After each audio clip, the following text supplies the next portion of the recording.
Bitfinex case decoded, hackers, cryptocurrencies, and the billion-dollar chase. In 2016, Frankie Cavazos, a welder living in the U.S., logged into the cryptocurrency exchange Bitfinex. What he saw shocked him. His account balance was $0. Frankie broke out in a cold sweat. He had poured $10 into the platform, most of his life savings, meant for buying a house and paying for school. But just like that, his money was gone. Frankie wasn't the only one. Scouring Reddit, he found countless others in the same boat. Everyone suspected a massive hack had hit Bitfinex. Over $70 million worth of Bitcoin, the online digital currency, had been stolen from Bitfinex, a Hong Kong-based platform where users traded Bitcoin for US dollars. In the Netflix documentary Biggest Hacks Ever, former convict Brett Johnson, dubbed the original Internet Godfather by the U.S. Secret Service, described the hack as incredibly sophisticated. He believed the hacker behind it had years of experience, knowing exactly how to pull it off. Johnson suspected the hacker had secretly controlled Bitfinex's servers for months without detection. During that time, they used specialized software to scan the system, modify the platform's code, and install a hidden mechanism that captured users' login credentials every time they accessed the site. Armed with these credentials, the hacker used automated scripts to transfer funds to their own wallet, wiping the access logs to cover their tracks. This clever strategy not only stole the money but made the hack incredibly hard to detect. Johnson also noted that, at the time, the U.S. government barely understood how cryptocurrency exchanges work, leaving them one step behind the hacker. The case went cold until 2020, when the crypto market exploded. Overnight, Bitcoin's value soared past $11 for the first time. 5 years ago, I was a taxi driver. Then I discovered crypto, and now I own a Bugatti, said Rachel Siegel, a crypto content creator, in Biggest Heist Ever. By this time, the stolen Bitfinex funds had ballooned to a staggering $4.5 billion. According to Siegel, that's enough for the hacker to live lavishly for a century. Siegel believed the hacker wouldn't leave that fortune sitting in an account forever. They'd have to cash out. This caught the attention of Chris Yanchewski, an IRS special agent. Chris examined Bitfinex's blockchain, a public ledger of all transactions. It allowed him to track whether any of the stolen Bitcoin had been moved. The catch? All transactions were pseudonymous. To seize funds, Chris needed the wallet's password, an impossible task. So, he turned to TRM Labs, a company specializing in blockchain analysis. They discovered some of the stolen Bitcoin had been funneled into Alphabay, a dark web marketplace for illegal goods and services, including drug trafficking and crypto money laundering. Alphabay offered Bitcoin swapping services to help criminals obscure their tracks on the blockchain. Recognizing its danger, the U.S. Department of Justice shut down Alphabay and seized its servers. Those servers gave Chris a treasure trove of data, mapping out tens of thousands of transactions. Chris noticed many of these accounts were linked to two individuals, Ilya Lichtenstein and Heather Morgan. This quirky couple was known for their bizarre, eccentric social media videos. I love trash. I love cash. I also love mashed potatoes. They'd rap, if my sweet husband dies, I'll find a ton of bad guys. Chris was stunned. How could this goofy duo be behind a $4.5 billion heist? Digging into their backgrounds, Chris learned Morgan had lived in Silicon Valley and rubbed shoulders with tech entrepreneurs. he tracked down her college friend, Miguel Asusano, who described Morgan as ambitious, driven to break through in her career, and eager for fame and influence. That's when she met Lichtenstein, a Russian-born startup founder who recently sold his company. They connected at a Silicon Valley conference. Morgan was instantly drawn to Lichtenstein's ideas. She reached out, and soon they were a couple. They moved to San Francisco to chase their startup dreams. That's all Miguel knew. Another friend, James, revealed that after the Bitfinex hack, Morgan bragged about moving to a Wall Street apartment in New York with Lichtenstein. James described Morgan as a polyglot fluent in Chinese, Japanese, Russian, and English, a skill set perfect for money laundering across international crypto exchanges. As for Lichtenstein, James recalled meeting him working on two screens, one for gaming, the other for coding.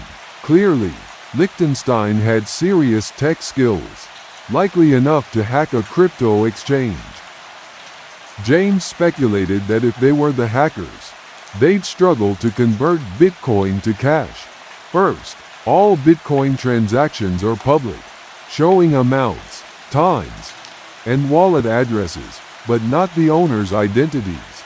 Second, to cash out, they'd need centralized exchanges, which require identity verification, like real IDs and social security numbers.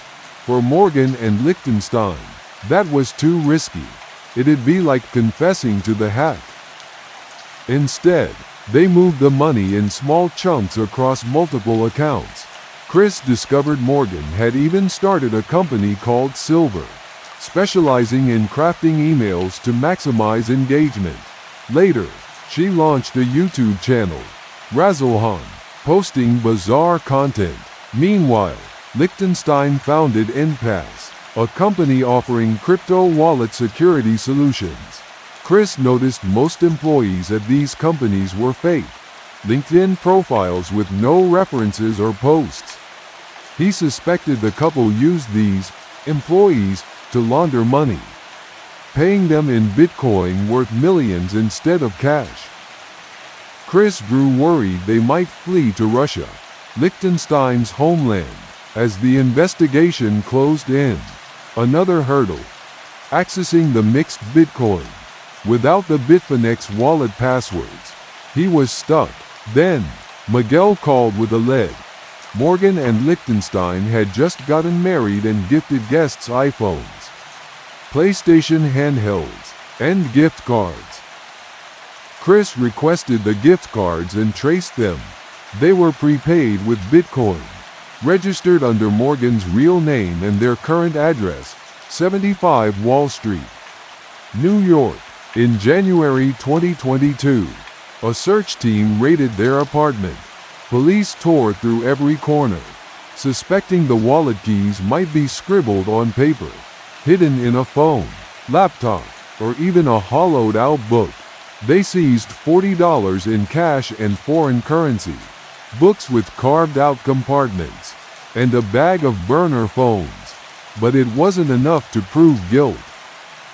While the evidence was analyzed, Morgan and Liechtenstein were free. They moved to another New York apartment and kept posting on social media.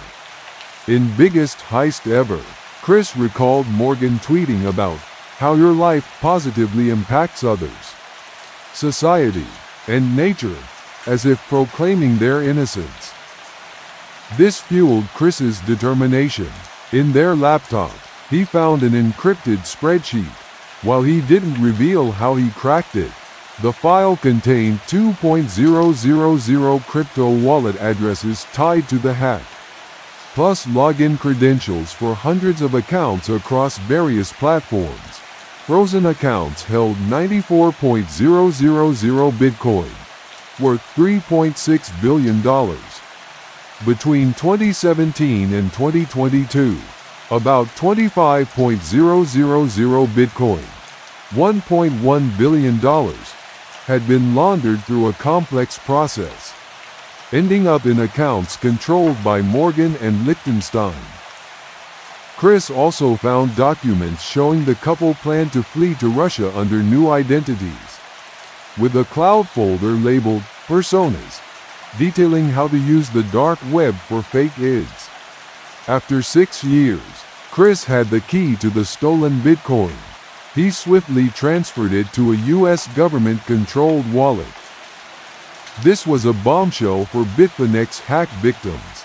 Frankie, the welder from earlier, shared in Biggest Hacks Ever how thrilled he was that the government had recovered the funds. "I was over the moon," he said. On February 8, 2022, Chris and his team arrested Morgan and Liechtenstein at their old New York apartment. According to Time, they were charged with conspiring to launder the stolen Bitcoin but not directly with the hack itself. Ari Redboard, head of legal at TRM Labs, noted that proving who executed the hack is often challenging. Per AP News, a judge initially granted bail, $3 million for Morgan, $5 million for Liechtenstein, but a Washington judge later ordered their detention, citing their sophistication as cybercriminals and money launderers posing a serious societal risk.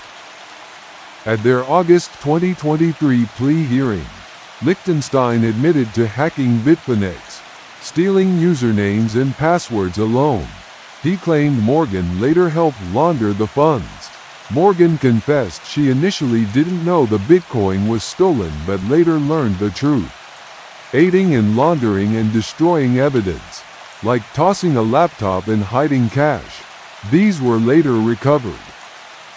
Ultimately, Morgan was sentenced to home confinement, still boasting on social media about working as a growth marketing and business development expert for a tech company. Liechtenstein received 5 years in prison plus 3 years of supervised release.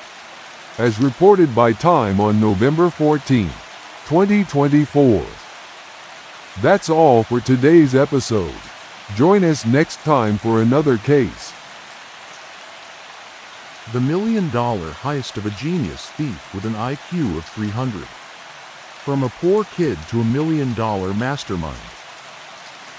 If stealing were an Olympic sport, Gerard Brunchick would undoubtedly take home the gold, and probably borrow the medals from the other athletes too.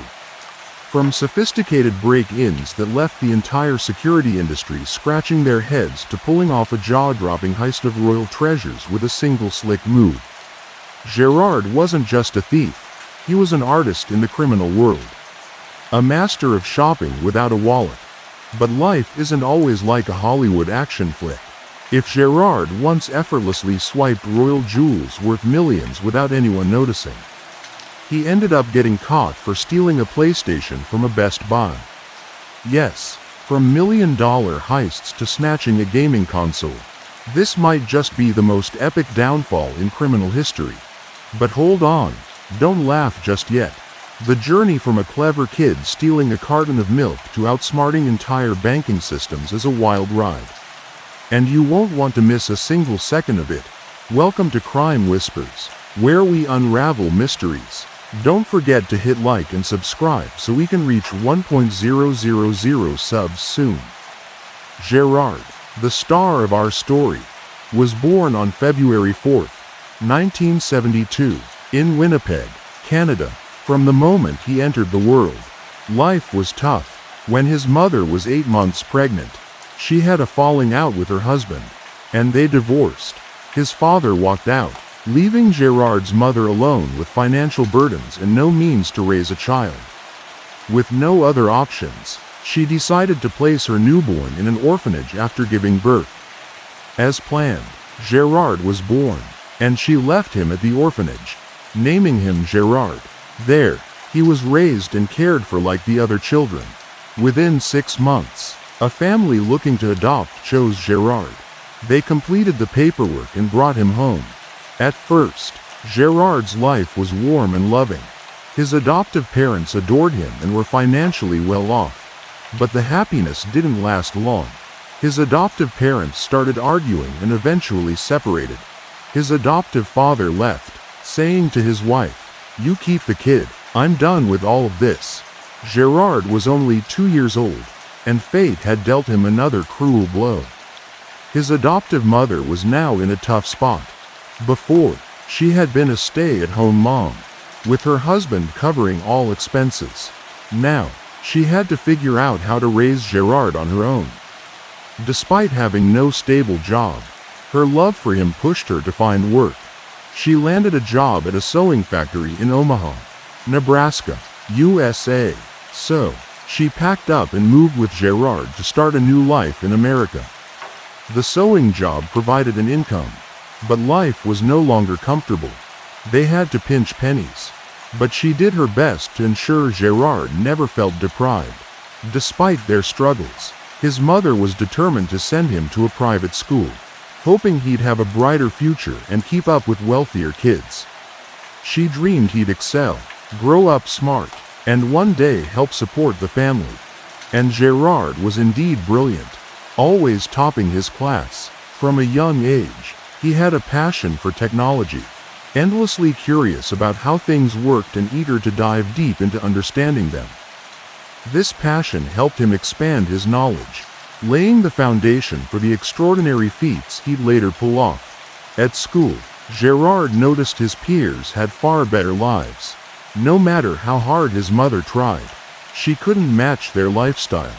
While his classmates brought apples, oranges, or milk to school, Gerard had just a plain sandwich. His clothes were sometimes torn, while his friends always wore brand new outfits.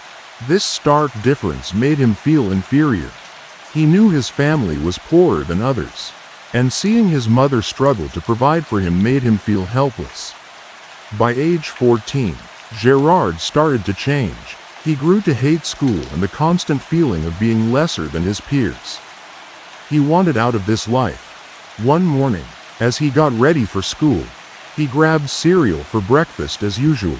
But when he opened the fridge, there was no milk. He asked, "Mom, do we have any milk?"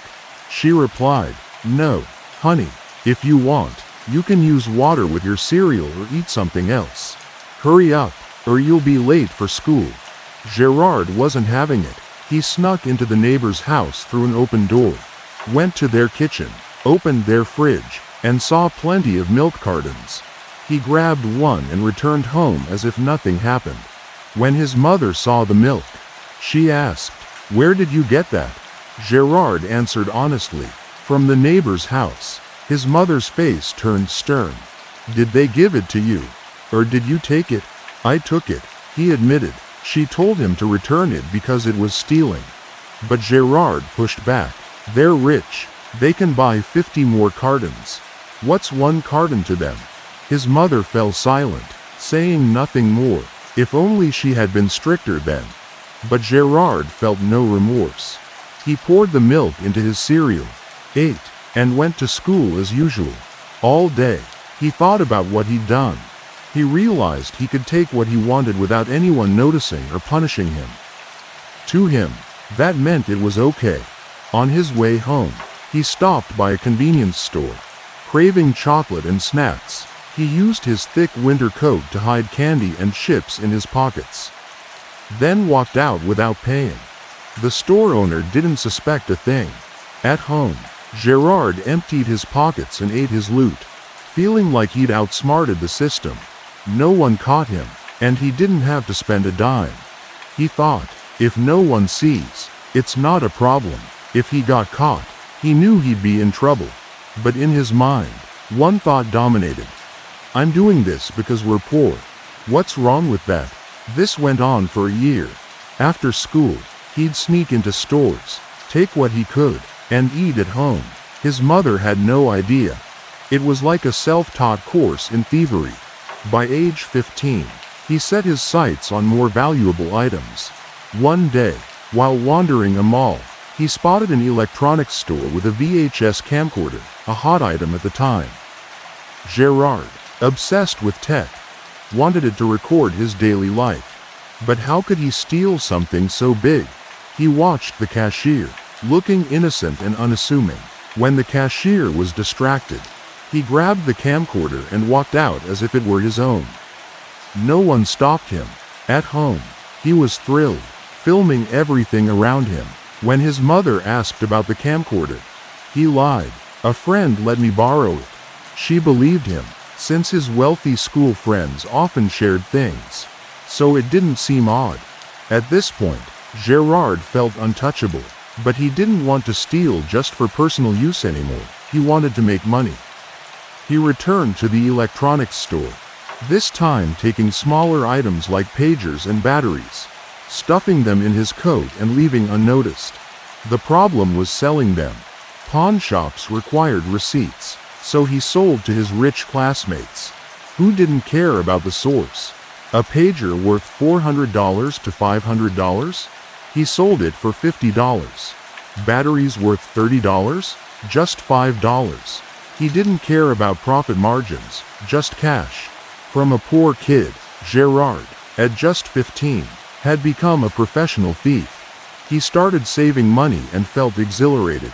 He told himself, "I'm going to make this my career, a real thief." While selling at school, a classmate approached him and said, "Don't get mad, but these items are obviously stolen. No way you're selling them for a fraction of their value." Gerard replied bluntly, "Just between us, yeah, I stole them. What are you going to do about it?" The classmate said, "Nothing. In fact, I've got a better idea than selling cheap at school." He continued, "I know people who'll buy stolen goods and pay better than what you're getting here. Next time you steal, bring the stuff to me, and I'll connect you with them." Gerard agreed. The next day, he hit another mall, using his usual trick. When the cashier was busy, he grabbed items and walked out casually.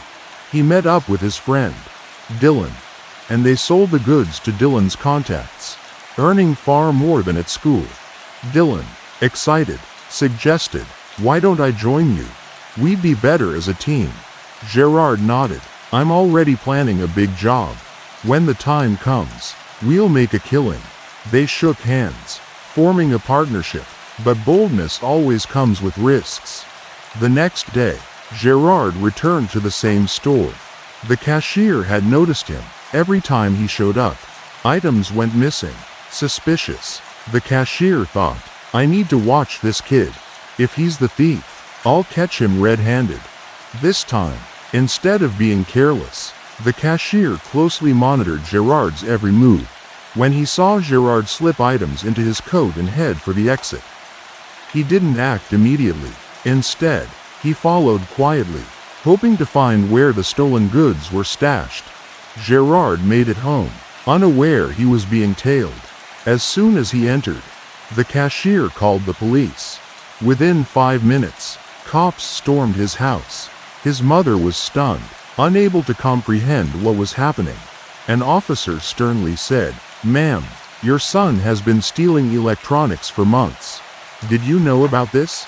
Gerard had hidden his loot carefully, but it wasn't enough to fool a thorough search. The police recovered everything.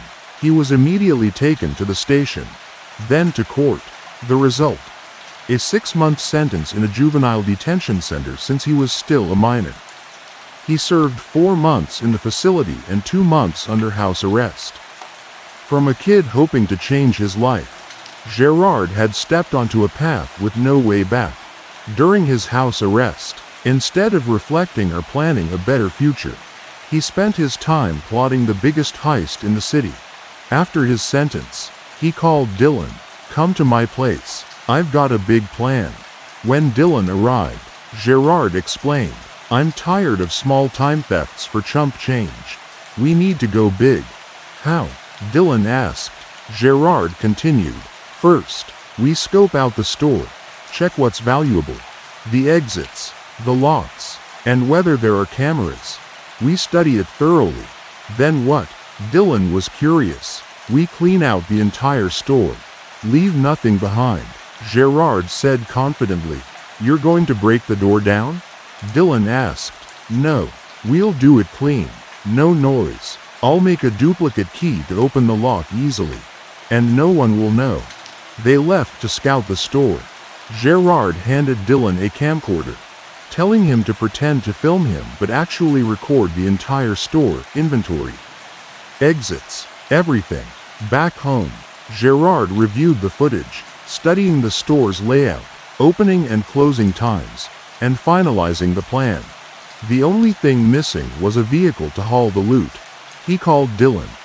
"I need a big truck to carry everything after we hit the store." "No problem," Dylan replied. Then he asked, "Okay, but after we take the stuff, where do we sell it? My contacts won't buy this much. It's too risky to hold on to." Gerard had it figured out. "I've thought it through. We don't just steal the goods. We take the store's original receipts too. Then we go to another city and sell the stuff as if we're suppliers. It'll look like legit wholesale business. Don't worry, I've calculated everything." At 3 a.m. the next morning, they executed the plan.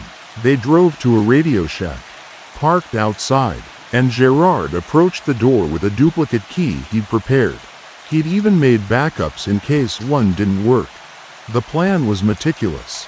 The door opened easily, and they slipped inside, grabbing everything: radios, recorders, phones, pagers, cameras, anything valuable. Before leaving, Gerard took all the receipts from the cash register. They drove straight to Kansas City, sold what they could, and kept the rest to sell to Dylan's friends. The heist netted them over $1. Gerard was ecstatic, reveling in the perfect crime. But after this job, things changed. His small-time thefts fueled growing greed. He wanted more money. He turned stealing into a systematic operation. Before each heist, he filmed the store, studied entrances and exits, then struck at night, cleaning out everything. Using this method, he successfully robbed 7 stores without getting caught. The money piled up, but not everything sold immediately. He stashed unsold goods at friends' houses, in school lockers, or his own closet. With cash flowing, he hid it in secret spots at home to avoid his mother's suspicion. He started spending freely, buying birthday gifts for friends, presents for his mom. No one knew the gifts came from stolen money. In 1988, at just 16, he decided to buy his mother a house. He found a suitable one, bought it, and decorated it beautifully. Then he told her, "Mom, I got you a new house." She was stunned. "Are you serious? We can't even afford milk. How could you buy a house?" He insisted, "I'm not joking. I really bought it." He took her to see the house. "This is yours," he said. She was speechless, then asked, "Where did you get the money? You're 16 and jobless." He lied. "My friend and I pooled our money. Half is mine, half is his." His mother wasn't fooled. "Forget your friend. Where did your half come from?" He kept lying. "I've been working after school. I didn't tell you because I didn't want you to worry.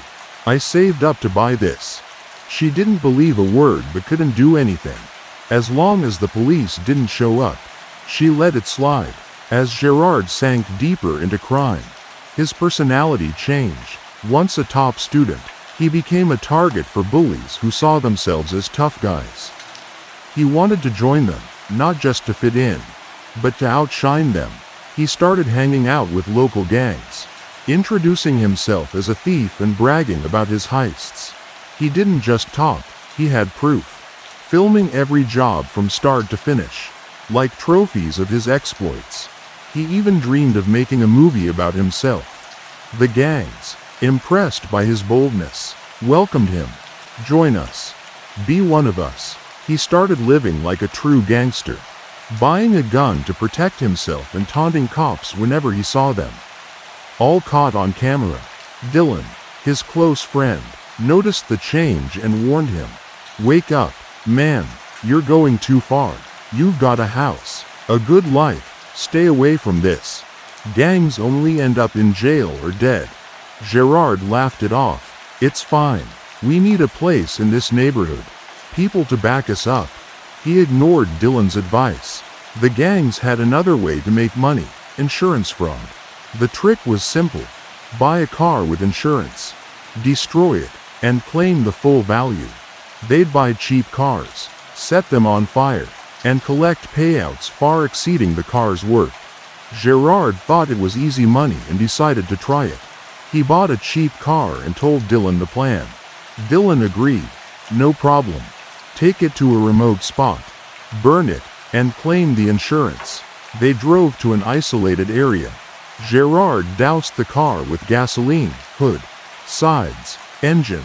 He lit a match and tossed it. The car burst into flames as they watched. Dylan suddenly spotted a cop at the corner. Gerard, there's a cop. Did he see us? Gerard shrugged. Relax. If he saw, he'd already be here. Who'd burn a car in front of a cop? But Dylan was uneasy. Before he could react, Gerard boldly walked up to the cop's car. The officer lowered his window. Eyeing him suspiciously, Gerard played innocent, panicking. My car overheated and caught fire. The cop wasn't fooled. He smelled gasoline reeking from Gerard, clear evidence of arson. Without hesitation, he got out, cuffed Gerard, and said, "You're a liar." Dylan stood frozen, unsure what to do. Then he followed the cop car to see where Gerard was taken. Luckily, he and Gerard had installed a device to intercept police radio, letting Dylan eavesdrop on their chatter. He drove slowly, listening, ready to help Gerard escape. At the station, Gerard faced two cops in interrogation, one playing good cop, the other bad cop. A classic tactic. The bad cop tore into him. "You're a thief, a gangbanger. You don't belong here. You belong in jail. You're ruining this community." Gerard was furious but stayed calm, repeating, "The car caught fire on its own. I had nothing to do with it." The cops gave him 5 minutes to rethink his story and left. Gerard scanned the room for an escape. The door was locked, and jumping out the window meant a dangerous fall. Then he noticed the ceiling, a drop ceiling he could push up and crawl into. Fit and agile, he climbed onto the table, lifted the panel, and hid inside. 5 minutes later, the cops returned, stunned. "Where is he? Did he escape?" They sounded the alarm. Cops flooded the room, asking, "Anyone see him? He's gone." A criminal escaping from a police station was a massive scandal. Officers rushed outside, jumped into patrol cars, and scoured the area, broadcasting his description over the radio. But they didn't know Dylan was listening in. Parked nearby, when he heard Gerard had escaped, he drove behind the station, knowing Gerard couldn't have gone far. Suddenly, a cop tapped Dylan's window, smirking, "Here to help your buddy escape." Huh? They arrested Dylan and locked him in the same interrogation room. From the ceiling, Gerard watched it all, helpless. The cops grilled Dylan. "What are you doing here? Helping your friend escape? Where's Gerard?" Dylan stayed cool. "I don't know anything. I heard my friend's car caught fire, so I came to check. I didn't know he escaped." The cop pressed, "If he escaped, you're helping him, right?" Dylan stood firm. "I told you, I don't know anything." From above, Gerard was touched by Dylan's loyalty, refusing to snitch despite pressure. With no evidence, the cops let Dylan go. Warning, "Get out and don't come back." Dylan left, and Gerard waited until the station was empty. The last cop turned off the lights, and Gerard dropped down, thinking, "This station is mine now." He wandered the rooms, and a vengeful idea struck. He remembered the cop who'd insulted him during interrogation. Gerard snuck into the officer's office. Rummaging through it, he found a photo of the cop with his wife and daughter, the same guy who'd humiliated him. Time for a lesson, he thought. He took everything: the family photo, notes, the cop's badge, even his gun. Then he drew a smiley face on a bullet and left it on the desk as a taunt. With his haul, he slipped out of the station but made a critical mistake. He went straight home. As expected, the police's first stop was his house. From his window, Gerard saw something off. Looking closer, He spotted cops surrounding his home, ready to raid. Seconds later, they burst in, searching every corner but finding no Gerard. Frustrated, one cop grumbled, "Where's this kid?" Thinking he'd escaped, they prepared to leave, but one officer noticed stacked cardboard boxes in the laundry room. Wait, could he be hiding in there? They moved the boxes and found a hidden door. "Gerard, are you in there?" a cop shouted. "Come out, or we're coming in with guns." No response. They opened the door, and there was Gerard, completely naked. "Put some clothes on," a cop yelled, tossing him pants. They dragged him out, looking like a cornered rat. He was thrown into a cop car with his stolen loot, radio, badge, gun, and the cop's family photo. Before driving off, an officer warned the driver, "Watch this guy. He's slippery and might try to escape." The driver scoffed. "Escape? He's cuffed in the back, and the doors only open from outside. He's not going anywhere." They headed to the station. But another issue arose. Gerard's mother had tipped off the press, accusing the police of mistreating her son. Dozens of reporters gathered outside the station, ready to snap photos and break the story. To avoid the media, the cops ordered the driver, "Don't use the front entrance. Take him to the basement garage." The officer complied, parking in the garage and waiting for instructions. Feeling hungry, he locked the car and stepped out to grab food. Gerard, still cuffed, saw his chance. While the cop was distracted, he scrambled to the front seat and locked the doors from inside. The cop heard the click, turned, and froze, seeing Gerard in the driver's seat, hands cuffed but gripping the wheel. Panicking, the cop drew his gun and shouted, "Get out now, or I'll shoot." Gerard ignored him, started the engine, shifted gear, and floored it, swerving toward the cop, who dove out of the way. Gerard sped out of the garage, now a fugitive driving a stolen police car. He raced to get away from the station, but he wasn't a skilled driver, and the cuffs made it nearly impossible. Realizing he couldn't keep going, he ditched the car, jumped out, and ran. The police weren't letting him go. A fast officer caught up, tackled him, and ended the chase. This time, they weren't taking chances. Two officers flanked him, one in front, one behind, as they drove him back to the station, then to court.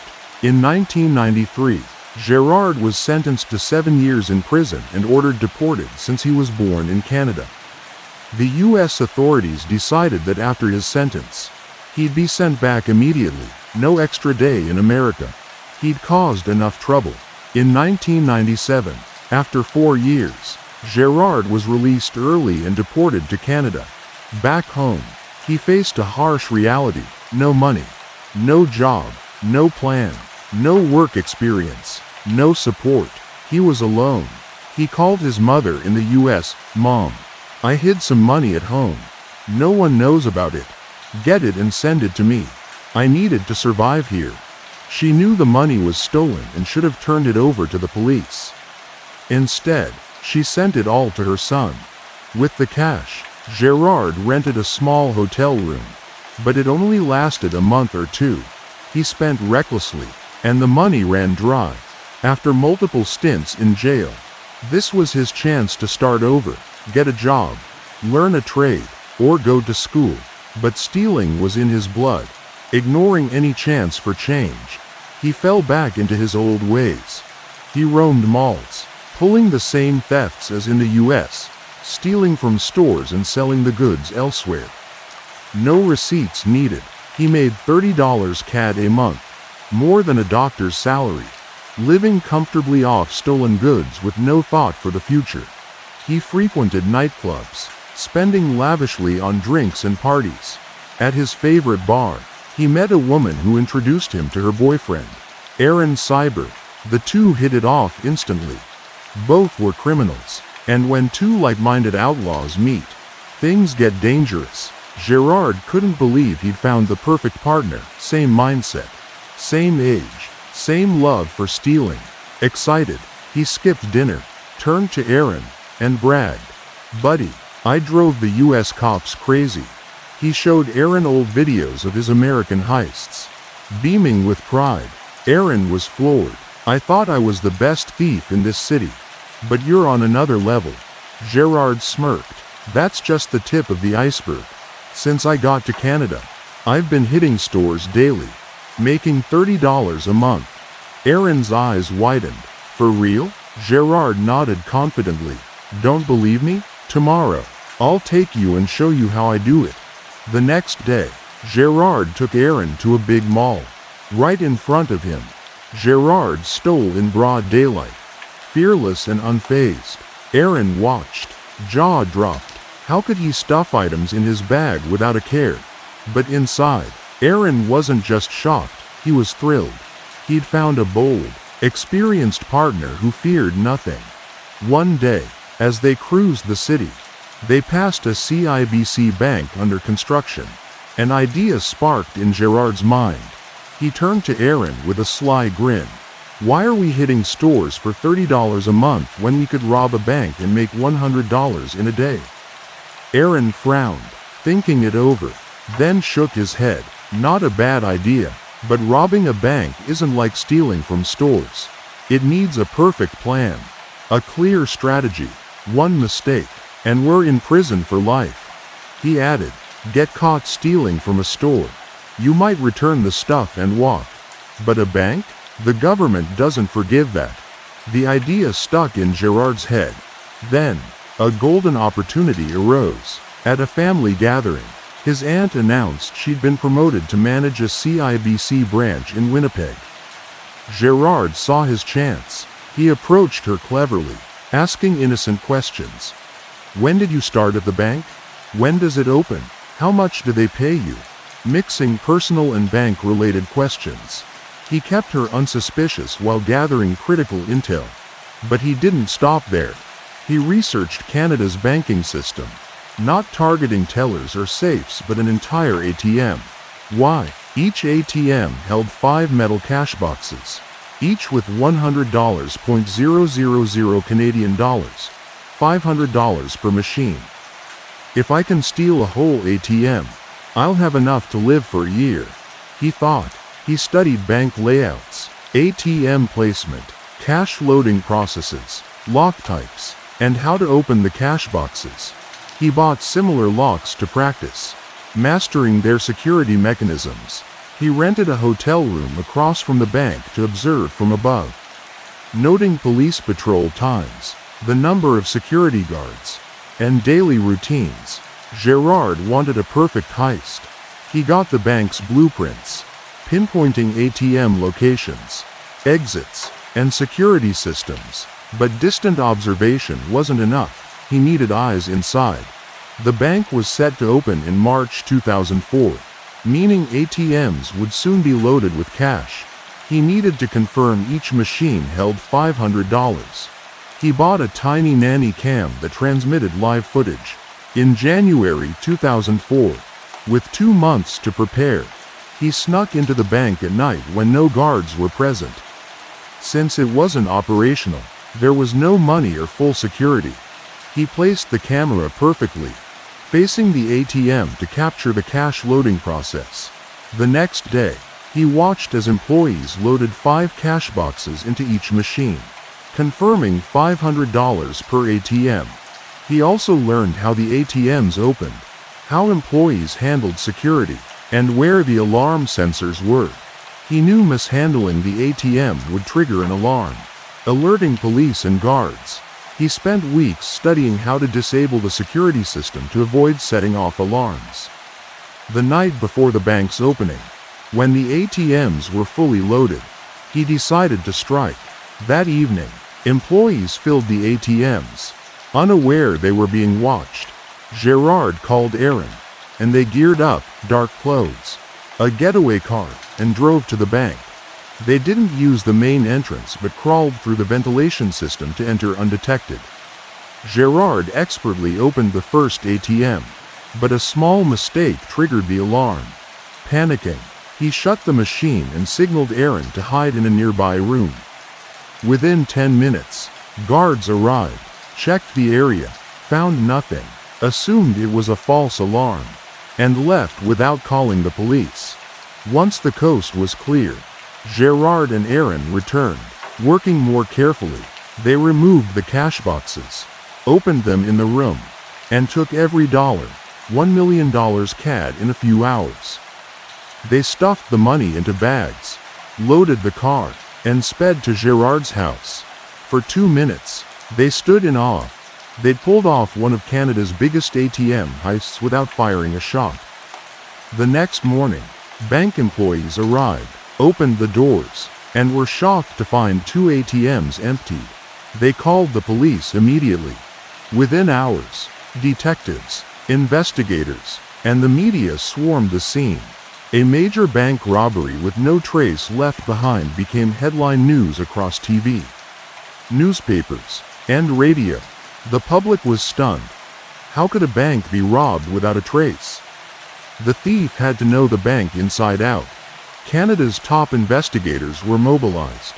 Bank robberies were rare in Canada, making this case a shock. While employees panicked, police scrambled, and the public buzzed. Everyone demanded answers. The police faced pressure to catch the culprit before they vanished with the money. But Gerard had a problem. The CIBC Bank was in a busy area near a Walmart. Sharing a parking lot, Walmart employees routinely checked the lot, especially at night. That night, one noticed Gerard's car parked too long and recorded its license plate to report later. When police investigated, the employee came forward. "Officers, I have something to help. Last night, I saw a car parked in the lot for hours. Here's the plate number." The police ran the plate. It belonged to Gerard. They dove deeper into his background, unaware he was still watching them. His spy camera in the bank was still active. From home, he saw police discussions and heard them name him as the top suspect. Realizing he was being hunted, he acted fast. He devised a clever plan to throw them off. Using a list of bank employees' numbers he'd collected, he called one, faking panic. "The robbers are coming back to the bank. This time they're armed and might kill someone." He hung up immediately. This move saved him. The police shifted focus, preparing for a non-existent second attack. They believed it wasn't a solo job but a dangerous armed gang. They beefed up security, setting up ambushes at the bank for robbers who didn't exist. Meanwhile, Gerard used the distraction to erase his tracks and plan his escape. Still, he wasn't in the clear. The police kept him on their radar. While they were distracted, Gerard and Aaron blew through the stolen money, traveling the world, living lavishly. Despite their wealth, Gerard loved scamming. He used fake tickets to watch major football games or Formula One races, though he could afford VIP seats. For him, outsmarting the system was more thrilling than spending money. But their reckless spending drained the cash fast. They needed more, so Gerard planned another heist. After nearly burning through the $1 million, he returned to Canada. ATM thefts were too lucrative to quit. He moved between Toronto, Montreal, and Vancouver. But this time, he was more cautious, learning from his parking lot mistake. Yet he made an even bigger error. After several successful heists, he returned to Winnipeg, targeting a street-side ATM not inside a bank, an easier hit. He used a new method, a metal cutting tool to open the ATM quickly, covered by a large tarp to disguise the area as a construction site. He cut into the ATM, finding $200 CAD, and packed it up, but a patrol car passed by. Noticing the odd tarp, Gerard spotted the cops and acted fast, pulling 6 smoke bombs from his bag, activating them, and tossing them under the tarp. He slipped out and ran, hiding under a nearby car, holding his breath. But the police had a thermal imaging dog. It sniffed him out, barking to reveal his spot. Cops rushed in, pinned him down, and arrested him on the spot. Caught, Gerard used a fake ID. At the station, he passed a bulletin board with his photo and name, proof they'd been tracking him for a while. He thought, I'm done for. This is a long sentence.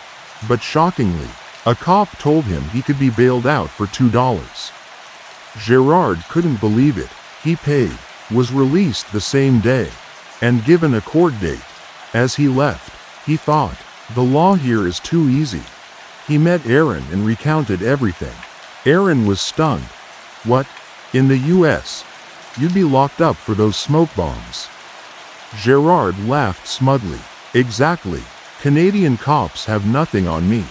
They can only pin the ATM theft on me, not the others. His fake IDs kept his past crimes unlinked. This was his chance to go straight. But instead, he saw himself as smarter than the law. He taunted investigators, sending provocative photos without leaving evidence, a picture by an ATM. One in China, one lounging by a pool, with a message, I'm still free. Catch me if you can. The photos weren't enough to convict him but infuriated the police. They realized Gerard wasn't an ordinary thief, he was cunning, bold, and arrogant. They knew he'd outsmart them if they weren't careful, so they changed tactics. Instead of rushing to arrest him, they waited for his next mistake. Despite being watched, Gerard kept hitting ATMs, believing he was untouchable, but the police were patient, knowing he'd slip up. His thefts caused a crisis. People lost trust in ATMs, opting to visit banks in person. Banks, in panic, upgraded security, incurring huge costs, and pressured police to catch him. The police identified his use of multiple fake IDs, cross-referencing them with his real identity. But Gerard made a fatal mistake. During a call with the crime boss from London, he mentioned hiding in a bank's ventilation system.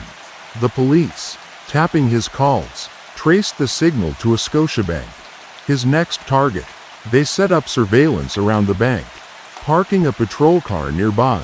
Gerard noticed the unusual activity, cops everywhere. A suspicious car at 3 a.m. That's got to be police, he thought, canceling the heist and fleeing. But the cops weren't letting him go this time. That night, they launched simultaneous raids on 3 locations: Gerard's house, Angela's house, and Aaron's house. All 3 were arrested and questioned separately. Gerard went first. The police played his calls with the crime boss, but he denied everything. That's not me.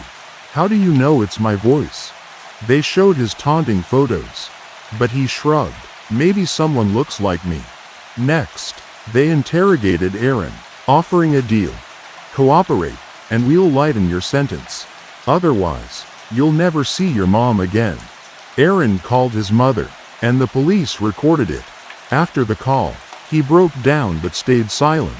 I didn't do anything. Gerard's innocent too. You've got nothing on us. Finally, they brought in Angela. She held out at first but cracked under pressure, spilling everything about Gerard's schemes. Yes, Gerard's the mastermind. I just followed his plans. Her testimony was the final piece. She became the key witness against Gerard in court. With overwhelming evidence, Gerard initially denied everything but later flipped.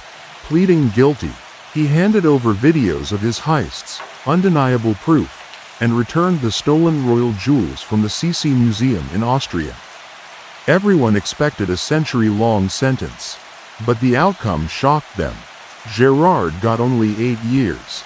Thanks to his cooperation, he provided details on international crime networks, helping police dismantle major operations. His intel stopped dangerous plots, earning him leniency.